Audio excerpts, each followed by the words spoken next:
have an idea. It's day 3 of Vlogmas, and today I am out doing a little bit of thrifting. I had a couple of things to donate, so I'm at Value Village ready to donate and to see what I can find, because when you donate, you get a 20% off coupon, so we'll see what we can find. Time to go to Value Village.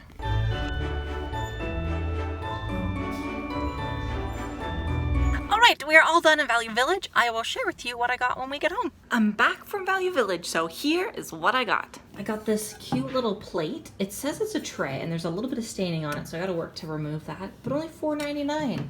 And the original price, $21.99. So, that's gonna make a really great tray for our cookbook. Also got some yarn, which I thought would be great for when I crochet that little Chewbacca figure. Got some cookie cutters, some of which are Christmassy. There's a snowman. I really like that zigzagged one in there. $3.99 for all of them.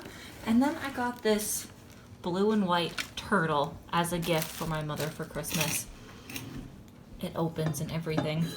Oh, kind of. There we go. So you can put stuff in there. Obviously, it's got to get cleaned, but I thought she'd like it. These ones were brand new. $2, originally $6.99 down to $5, and then $2. Norway. So these are all the cookie cutters that I ended up getting. There's 3 different snowmen, a little Santa Claus, a plastic bat and angel, the bones which I showed you, the little fire hydrant, a massive bunny with this little A-shaped thing that are actually legs for it, and then this thing, which Emily said could possibly be a wreath, so we'll play around with that. These 3 copper looking ones all had the original tags still on, so they're brand new. And the plate even came clean. You can't even tell that it had any stains in it. The best part about this thing, this turtle, is that it actually still had the price tag on. So when I went to go clean it underneath, there you go. $50, or almost $50 for it. For dinner today, Emily and we remade our Italian sausage soup. So it's basically a version of Olive Garden zuppa Toscana. Has sausage, a little bit of bacon, potatoes, leeks, kale, tons of onions in there, a little bit of garlic, and some veggie broth. Go find your toy. Is your toy right there? I wonder where Mingy is. Oh, you found your toy! So the soup was delicious, and now I'm going to spend the rest of my evening just relaxing. I don't know exactly what I'm going to get up to, but I was thinking of possibly watching a Christmas movie.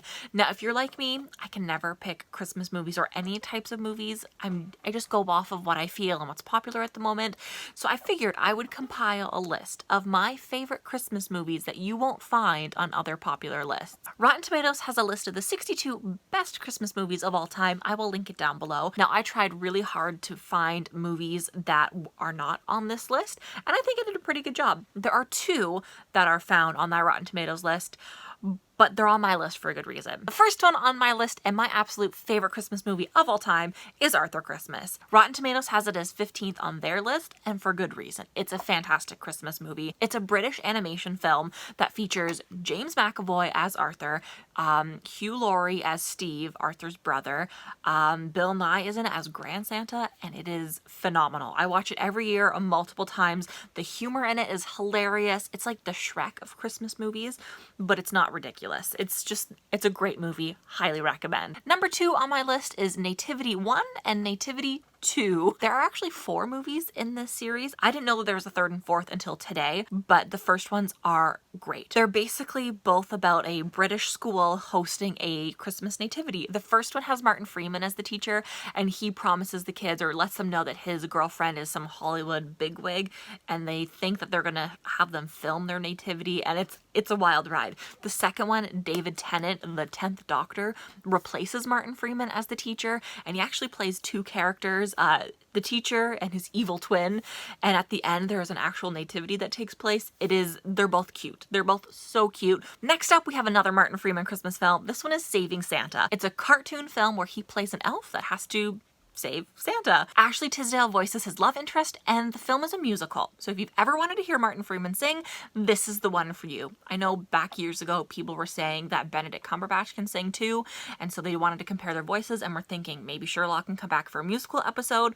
Well, if you want to hear Martin Freeman sing, this is the one to check out. Fourth on my list is 18th on Rotten Tomatoes list, and that is the movie Claws. Netflix came out with this last year around the holiday season, and I actually knew about it well in advance before it was released. I follow a girl on Instagram who is a part of the lighting department for that film, and so she was posting a couple pictures of it, and it's so cool. It's a 2D animation film, but with the lighting and some special effects that were added, it looks 3D, but it's a traditional like 2D, like the original Disney style. It's just like that, and it is fantastic. I watched it probably 4 times last year just because of the animation, and it was nominated for Best Animated Feature at the Academy Awards last year. Okay, we're taking it back for the next one.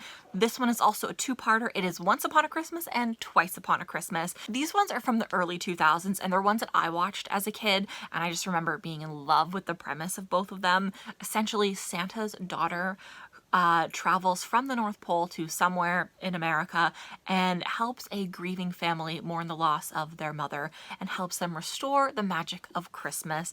And it was so good, they made the second one, Twice Upon a Christmas. I remember asking my parents for this one on VHS when it first came out, but because it was a direct-to-TV movie, they didn't really produce it like that. So if you can find it online, give it a watch. It'll give you all of the early 2000s nostalgia vibes. I don't know how we're gonna get through this Christmas list without mentioning Barbie Nutcracker.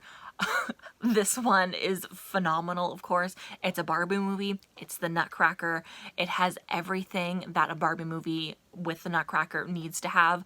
I remember watching it as a kid, and I even got the Barbie dolls, like the actual dolls for Christmas. I got Barbie, I got the Nutcracker, and then I got the really cool purple horse carriage with the pink horse. This was back in like, what, 2003? So I would have been maybe 8 years old. I just remember it was the best thing ever. And so whenever I watch it, I think of little 8-year-old me playing with the Barbie dolls.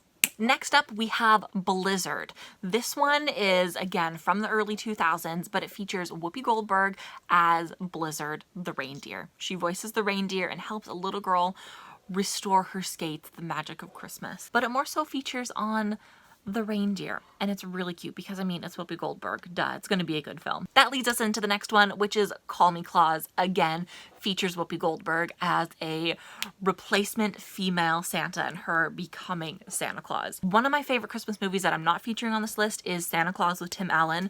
Call Me Claus has very similar features where Whoopi Goldberg becomes Santa Claus at the end, but it's a wild ride, and there's a lot of big names and like pretty famous faces for the early 2000s that are featured in this one. Next up on the list, we have Dolly Parton, Circle of Love. This one aired a couple years ago, and I watched it live on television, and Dolly Parton did like a sing-along with it. It's basically her childhood story of her when she was a kid struggling through a very difficult Christmas season, but it's so cool and fascinating to find out more about her history through this movie. The last one on my list is not a movie. It's actually a TV show, and it is called Decorating Disney Christmas Magic.